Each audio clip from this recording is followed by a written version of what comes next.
Mēs esam Bērnu zinātnes centrs Tehnonas pagrabi. Tas jautājums ir bijis strīdīgs, bet mēs uzskatām, ka mēs esam pirmie Baltijā. Vismaz, ko var uzskatīt par tādu dibināšanas laiku. Mēs 17 gadus atpakaļ sākām strādāt. Mēs mazliet mazāk, daudz mazāk ieguldām reklāmā. Ja mums pašlaik nāk cilvēku, mēs uzskatām, ka, ja jau mēs esam vajadzīgi kādai publikai, tad mums nebūtu tik daudz jāiegulda tajā reklāmā. Tad nāk visdažādākā publika. Mēs teiksim, 60% nāk bērni un jaunieši, bet mūsu ekspozīcijas veidošanas politika ir vērsta uz to, lai nāktu arī pieauguši cilvēki. Kāpēc es pieminu to ekspozīcijas veidošanu? Tāpēc, ka tas ir atkarīgs no ekspozīcijas. Ja jūs ļoti strādājat uz vienu projektu, un projektā ir definēts, piemēram, kaut kāds zinātnisks mērķis, tur kaut kāds nevis zinātnes, bet no fizikas, piemēram, tur bērzi vai kaut kas. Ja? Un, ja jūs uz viņu tikai taisiet, jūs ļoti šaurai vecuma grupai to taisiet, vai ļoti šauram interešu lokam.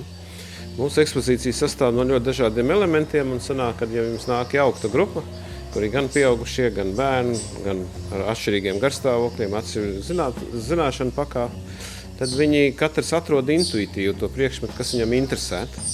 Jo cilvēks cilvēks neies pie priekšmeta, kas viņam neinteresē, jo to jau viņš ir varbūt apgūst dzīvē. Un viņš neies pie priekšmeta, ko viņš arī ilgstoši nevar saprast, jo tas viņam ir par sarežģīti. Un tāpēc sanāk, ka tie bērni pieiet pie tiem priekšmetiem, kas viņiem ir tuvu, saprotam. Un bieži vien ir tā, ka arī pieaugušie jau nostājās atsevišķās vietās, kuras es arī zinu jau tagad, ja? Un viņi nodarbojās tajās vietās. Ja?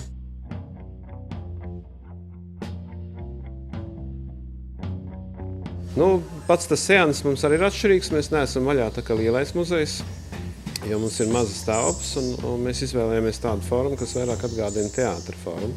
Jo teātrs un māksla, viņi runā emocionālā valodā, un bieži vien ir tā, ka tehnoloģijas ir vēsas, un, teiksim, tāds loģika, kas izstrādāts, viņš var neiedarboties uz tiem cilvēkiem, kas ir vairāk emocionāli. Ja? Pie tam vēl bērni arī viņi vairāk ar tausti vai kaut kā nevis ar rakstītu vārdu saprot. Ja?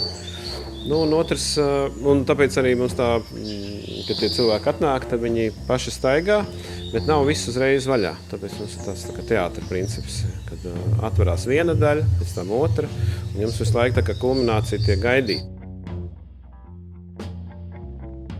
Mēs to sākām ar 200 latiem. Ja mēs toreiz būtu domājuši, ka mēs to neuztaisīsim, tagad, ja es saskartos ar tādu zinātnes centru, es saprastu, ka tas nav reāli. Ja? Bet tas arī ir pierādījums tam, ka principā var visu. Jūs varat uztaisīt. Jums nav obligāti jātaisa tāds.